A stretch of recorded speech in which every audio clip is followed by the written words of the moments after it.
We meet once again, traveler. 'Tis I, the Normal Onion, and this is the second part of my adventure in the world of Valheim.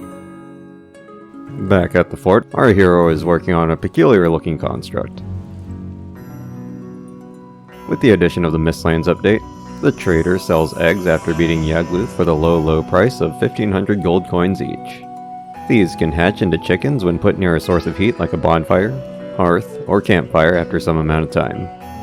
I had just enough gold to buy 2 eggs that I stuck on the warm end of the coop, but as I was messing around and renovating the place, I saw a newly hatched chicken wandering near the carrot patch. That was fine. What was not fine, however, was that the other one was nowhere to be found. I managed to herd the one chicken I did have back into the coop. I didn't have nearly enough to buy another egg, so I further secured the coop by placing what's effectively a baby gate in front of the door, and after some further renovations to my walls, I ran around the map seeking out crypts and even paid a visit to the frost caves to quite literally recoup my losses. I'd hang around the base doing renovations until the other egg hatched, just in case another interdimensional incident occurred, and made my first expedition into the Mistlands on day 110. To prevent any sort of confusion, these expeditions, ventures, or whatever I might refer to them as later on, are not in-game days. They're more or less the recording sessions that take place in the Mistlands, and they don't really go into the base renovations and farming that happens in between. Anyways, back over to our protagonist. As small as this stretch of Mistlands was, there was still plenty to see here. We had some Yggdrasil roots, a petrified skeleton, some Jotun puffs which are farmable in the Mistlands biome only, and met the denizens of the mists.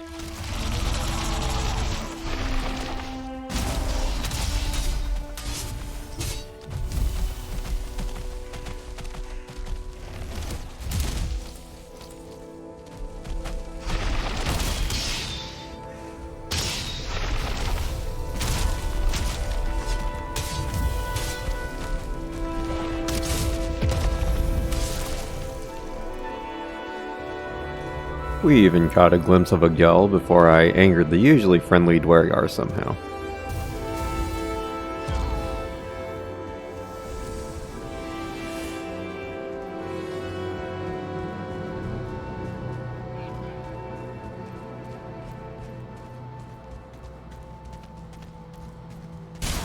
No.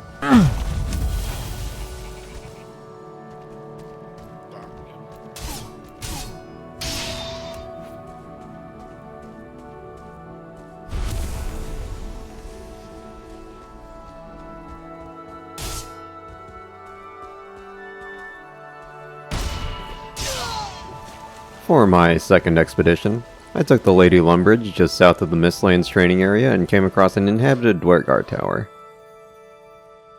This, along with any other similarly occupied structure, contained these component crates needed to build sap extractors that you build on the glowing roots. Breaking it on your own will result in the occupants turning hostile towards you. If there just happens to be seekers or a Gjall aiming at you while you just happen to be standing by one of these crates, you technically didn't break it and they'll still be friendly towards you. There was also an infested mine that was close by.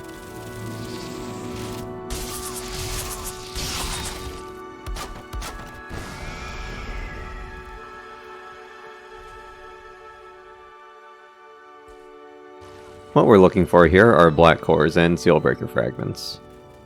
Black cores are used to make the crafting stations for Mistland tier gear, and 9 sealbreaker fragments are needed to gain access to the Queen's Lair, our next and currently final boss of Valheim as of this recording. These mines are also where the boss stone has a chance to spawn in. Black cores can either spawn in the open or in these secret rooms marked by these blue runes. After clearing out my first mine, I'd start on a Jotun puff farm near this set of roots close to the Dwergar tower that I passed by earlier.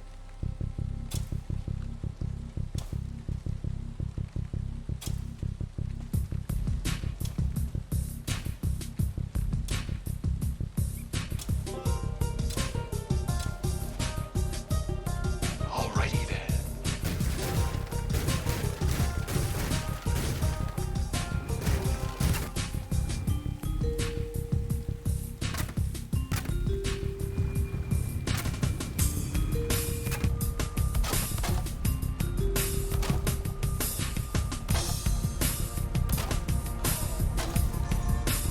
There were also a couple of Gyal that I downed during the session.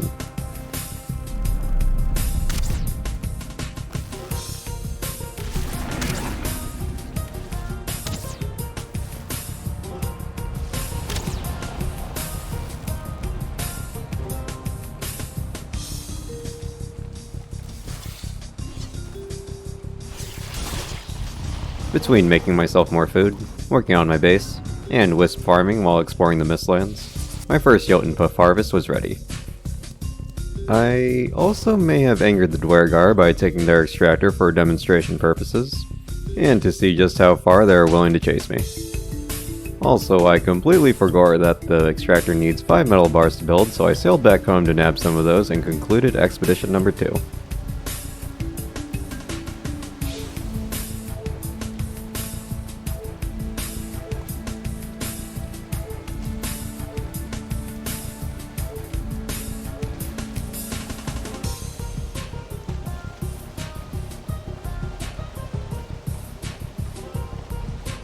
On the third venture, I set up the extractor on one of the routes near my farm and nearly got nuked by a ninja mage.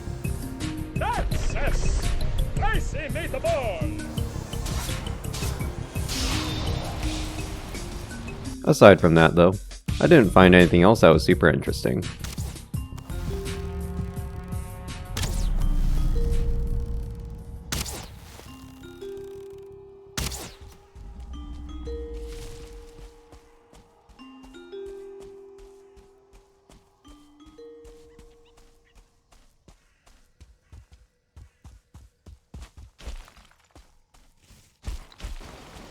Expedition 4 mostly consisted of sailing to another set of Mistlands to set up a portal there and a particularly spicy encounter, but not much else.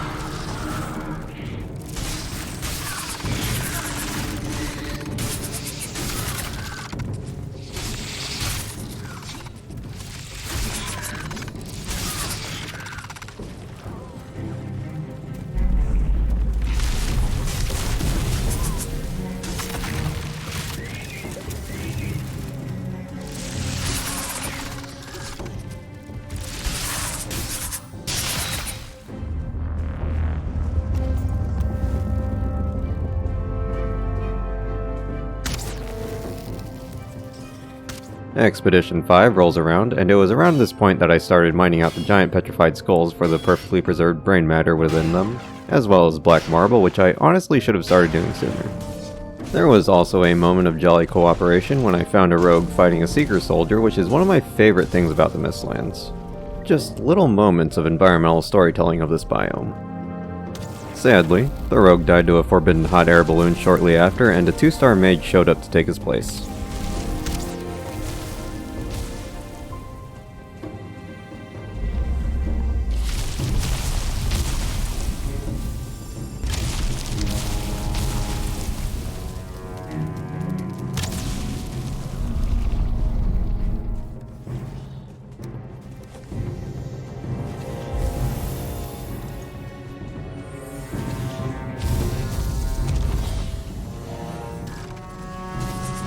I came across another infested mine eventually where I came close to dying and graciously used the entrance to cheese an entourage of bugs. The Seeker Soldier wasn't having any of it though and even shoved me out of the mines.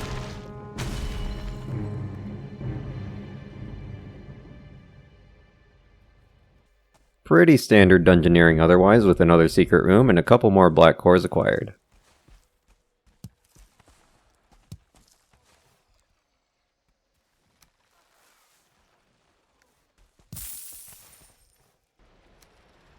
Night fell as I finished this dungeon up, so I just kind of vibed in here until the morning.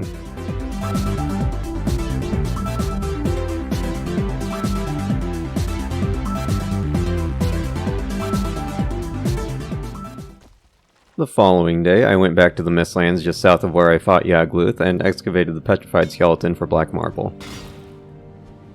I attempted to make a box out of this stuff, but a bunch of Surtlings decided to raid my fort before I could really get anywhere with it.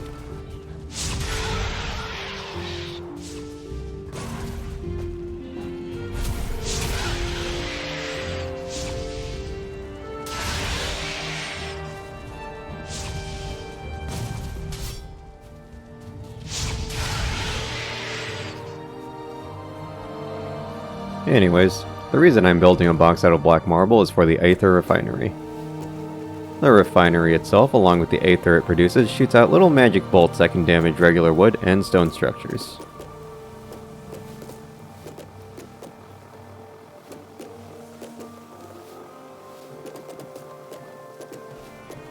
After getting the refinery up and running, I sailed to another set of Mistlands to explore where I found a cool little Dwergar dock to park the Lady Lumberjack and another infested mine close by.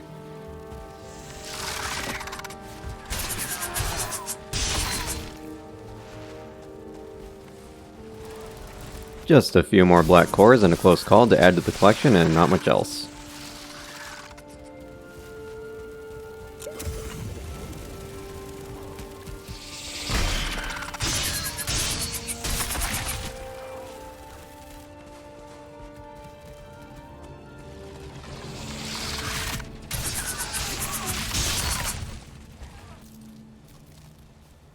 After some housekeeping and cooking, I paid a visit to the previous area as it looked like I left a chunk of it unexplored.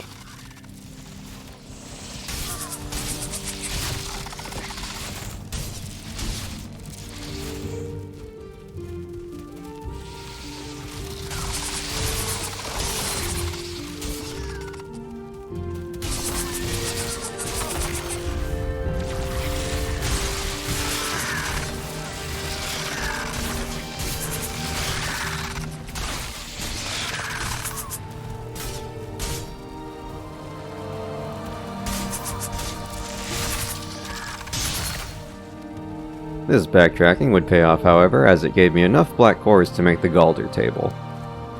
With this magical tree stump, we can make the Feathered Cape. A magical little cape that lets you glide down safely from any height, which is extremely useful for traversing the Mistlands if you couldn't guess. This is also the crafting station where you can make the seal breaker needed to open up the Queen's Lair along with magic staves and robes. Since I'm very much an unga bunga hit with a stick kind of player, I broke down the table and replaced it with a black forge before ending this expedition.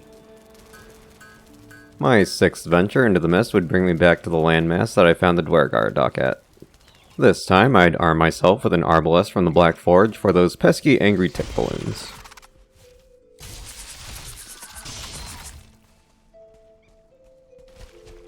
There was a mountain in the middle of this place that would make getting from one side to the other a little easier, and honestly I think it just looks cool.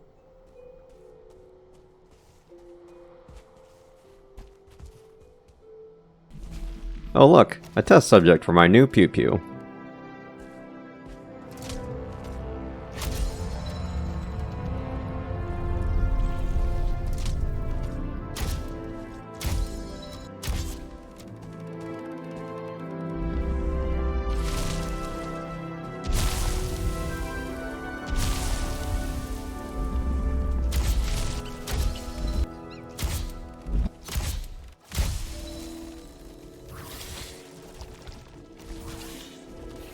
While the bow might be faster, the sound of the arbalest firing just tickles the one brain cell I borrow from time to time. Other than testing the arbalest, I found a Dwergar occupied excavation site and an abandoned one that wasn't covered in mist, which I thought looked kinda cool. Expedition 7 was more of just hopping from the top of rock formations like Batman or something while I searched for more mines to plunder. While doing this, I got stuck in a crevice with a 1-star seeker that nearly killed me. What a lucky whiff on his part, and loading the arbalest just fast enough to finish it off let me live another day.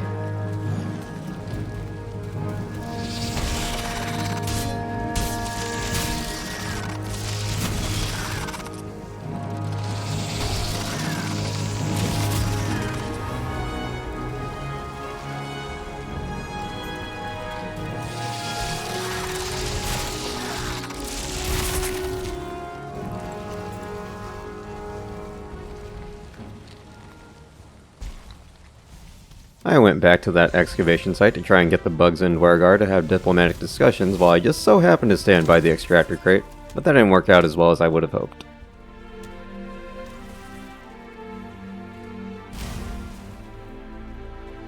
Feeling a little defeated, I went back home to do some upgrades and forge myself the Demolisher before ending that recording session. Expedition number 8. I spent a little longer than I would have liked trying to figure out these stairs.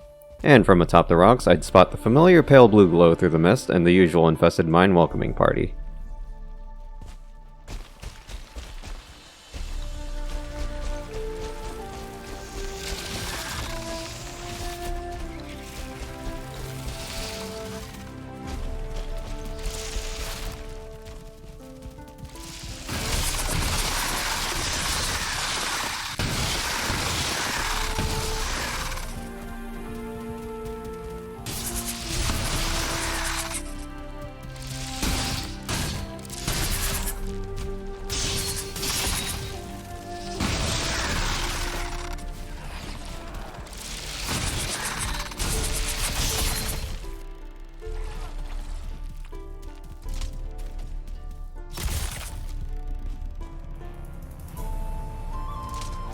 This time around, we had the Demolisher on our side, which can hit through closed doors and walls, which is both good and bad.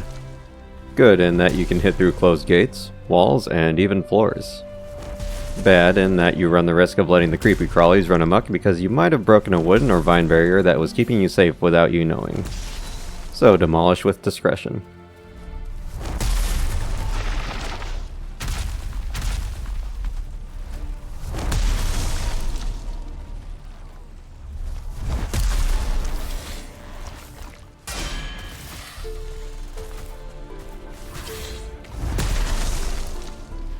This mine would give me the last few black cores needed to have both the Galder table and Black Forge in my base.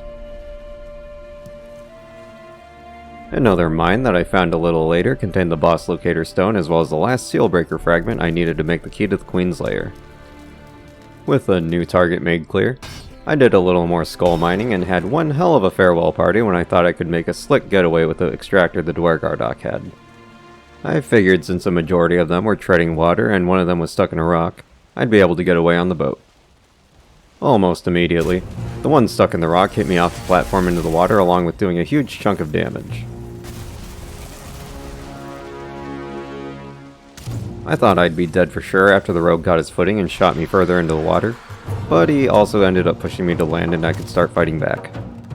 First priority was definitely the one-star mage that was treading water.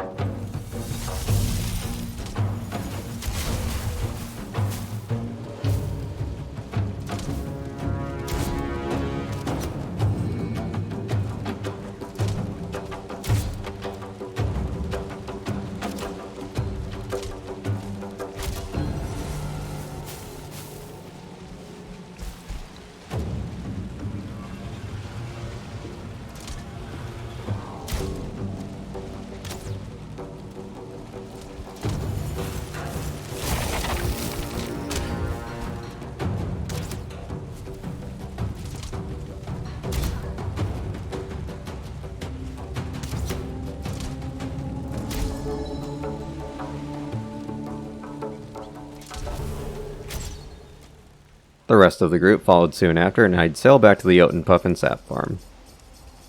Along the way, I hit up a few sunken crypts for iron as I needed it for some of the Mistlands level gear I was going for, plus upgrades.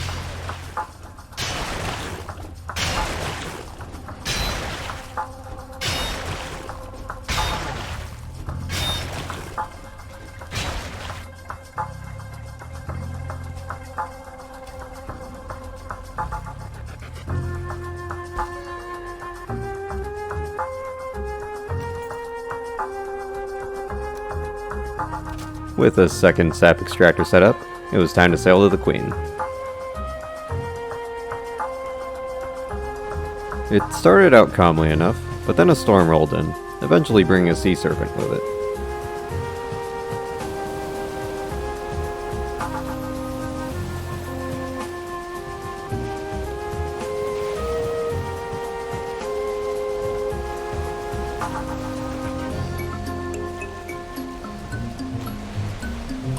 I thought I sailed away far enough to lose it, but it proved me wrong and gave me a little kiss on the rudder to add a little insult to injury.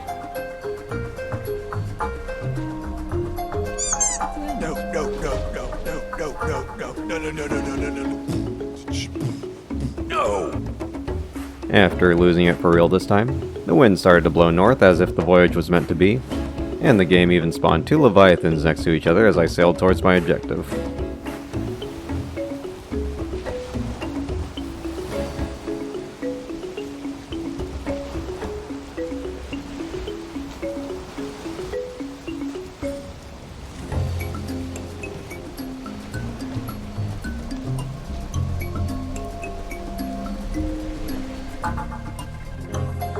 One landing, one round of filling up my production facilities, and a short nap later,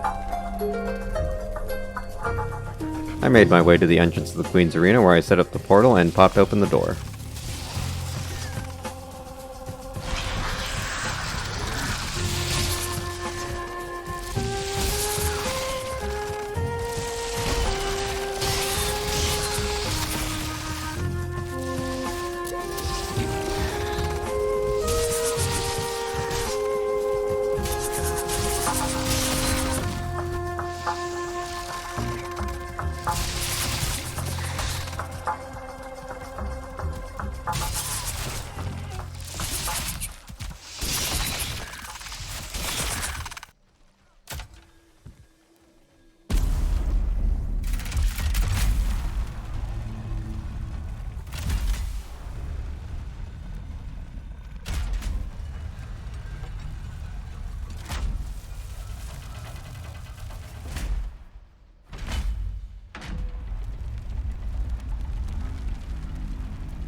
Gotta say, that door opening is pretty neat. Before we commit Regicide once more, we have some iron to bring back and gear to make because this queen is pretty tough. I'd swap out bone mass for motor's power in case the angry pool noodle and wind teamed up to ruin my return trip.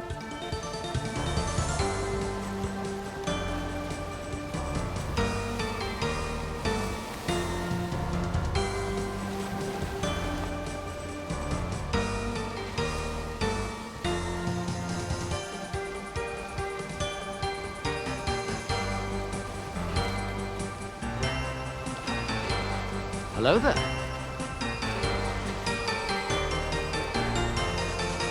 Nope.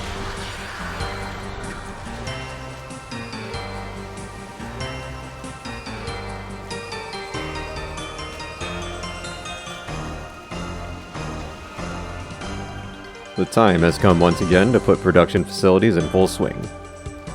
I'd forged the Mistwalker sword and carapace chest piece before having to go and hunt for hares, and eventually seekers for their carapaces.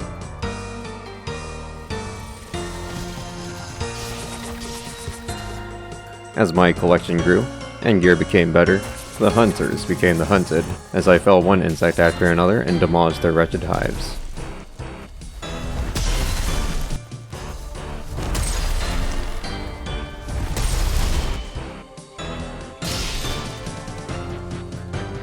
With everything upgraded, meads prepared, and a round of housekeeping for good luck, it was time to claim the head of the queen.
The queen has a slew of melee attacks that have a lot of knockback along with a ranged attack that slows you down for a second, poisons you, and spawns seeker broods. She will also occasionally roar to summon 2 regular seekers to pester you as well.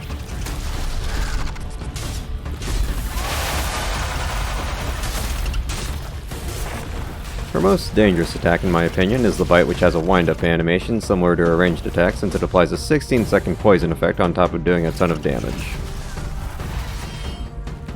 In case things get extra spicy, or if you're in need of repairs or a breather, you can exit and re-enter the fight. Just don't wait too long or else she'll eventually regenerate all of her health back.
After about 23 minutes of fighting, and an extremely close call, the queen has fallen on day 159.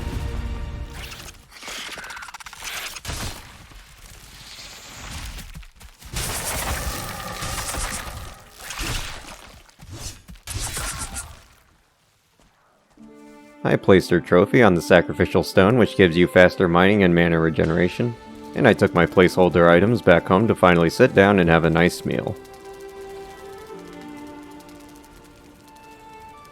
Wait a minute, what about that shirt icon?